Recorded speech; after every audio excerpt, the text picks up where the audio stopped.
these are my research questions and my hypothesis. I had 4 during I originally had one question, and then I had a different question but on the same topic. And so I separated into phase 1 and phase 2, and you'll see that more when I explain it. And these are the 4 questions that I got when I did them. What is the level of safety what level of safety do people feel when they're going into public places? What level of safety do people feel when they're sending their children or siblings to school? What are people's perceptions of policies and laws created for safety? And does political affiliation influence perceptions of safety and attitude towards gun policies? Now, my research question is, after mass shootings, do people actually feel safe going out in public? And does it depend on who they are? Does the policies affect it? Does their gender affect it? Does their age affect it? And does their political affiliation and religion affect it? Out of all of those, I wanted to see whether the policies put in place actually do make a difference or if people are still scared regardless. And this study, I recruited 151 volunteers from a small college campus unknown in Ohio, age 18 to 30, and I had them complete a Likert scale survey about gun safety, gun policy, trust in institutions, and media. I used a factorial ANOVA, first looking at gender and race, the original question, and then I went deeper into adding political affiliation. Now again, we had 151 participants, age 18 to 30, and I had about 88 women, 51 men, and I did include non-binary, so I had 2. And then when I looked at political affiliation, none were 60, Democrat 34, Republican 30, Independent 25, other 2. But when I looked into political affiliation, I combined them. Now, phase 1, my initial findings were whether gender and race had an effect on whether people feel safe in public. And basically, there was no significance of the whole entire thing of all 30 questions besides one. And the question asked do we feel like after mass shootings that the gun policies and the way that people have access to guns should be restricted? And it was simple yes or no question, yes or no answer. And majority of people said yes. Women were significantly more supportive of restricting gun ownership than men. The result was below 0.05, and so clearly it wasn't a fluke. But outside question 15, gender and race did not come up significant across any at all. But I was very disappointed about that because I was hoping that there would be significance, maybe because of an imbalance of genders, but maybe we'll check that again in the future. So, phase 2 went deeper, political affiliation. And I looked at 4 different things. We have 4 different things, and the only 2 aspects and questions, categories that had any significance was how unsafe people feel in public and the support for stricter gun laws. And as you can see, none had the biggest effect on whether and the fact that they do not feel safe in public. Democrats were next, with independent third. Republicans did feel the most safe, which I'm not really surprised about, seeing as how historically and stereotypically Republicans do feel like guns do protect us, regardless of the outcomes of what happens with the gun. And then in terms of stricter gun laws, Republicans had the lowest support for stricter gun laws, with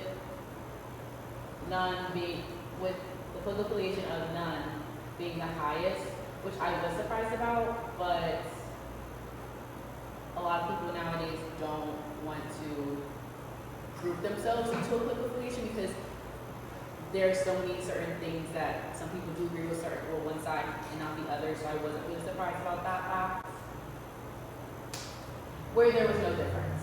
There was no difference when it came to mental health services and media coverage of mass shootings. people across all of the groups that I voted on, not voted on, research, all pretty consistent on how they felt about expanding mental health services. They suggested that there is real common good regardless of political identity. I did think it was interesting when I was doing my lit review that a lot of people in social media automatically assume that a mass shooter automatically does have a mental disorder, when a lot of them don't. Some do, but a lot of them don't. But we automatically assume that as soon as we see someone in the media, they have one, and that's the only truth they have, which preconceives other people with mental disorders that they also have the potential to do that themselves, and radically they don't. And then media coverage of mass shootings. The views of media coverage of mass shootings did not vary at all by gender or political affiliation, but people were skeptic across the board in terms of like how big the effect is, even though there is a big effect. What this all means. So, phase 1, gender held up only in question 15 when it was shown that women did support gun restrictions, and then there was no interaction between the two of gender, race. There was no interaction between the three: gender, race, and political affiliation.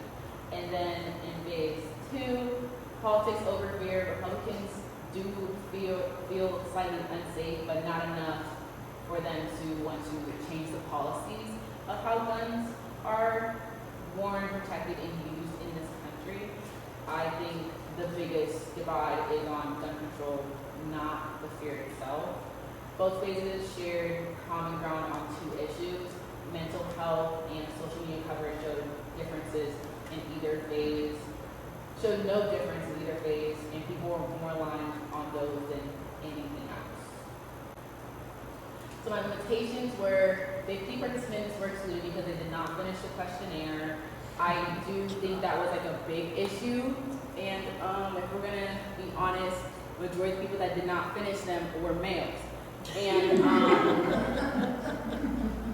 that's all I'm gonna say on that part. I do think it would be easier in the future to do it like an online form, so it's like required for them to answer every question. I think that would be my only thing, even though like said professors like it on paper. And then I do feel like people did only answer certain questions based on like what they thought I would feel. Yes, I am a Black woman. Yes, I am, and also a Muslim woman. So when it comes to different kinds of violence, it is different for me than like the average white male. And I do think me coming and presenting it could have gave preconceived notions of what I felt and what I expected them to put on it. We did a small campus in Ohio. I think I just need to expand that and maybe do like a bigger campus, like a state campus in Central Ohio, or like multiple campuses if I still want to consider looking at just campus age, college age students. And then almost everyone was 18 to 30, so older adults weren't represented there at all. They basically had no impact on the data, which I really was sad about, but a lot of the people that are on this campus are between 18 and 30, so that's not really that surprising. What comes next?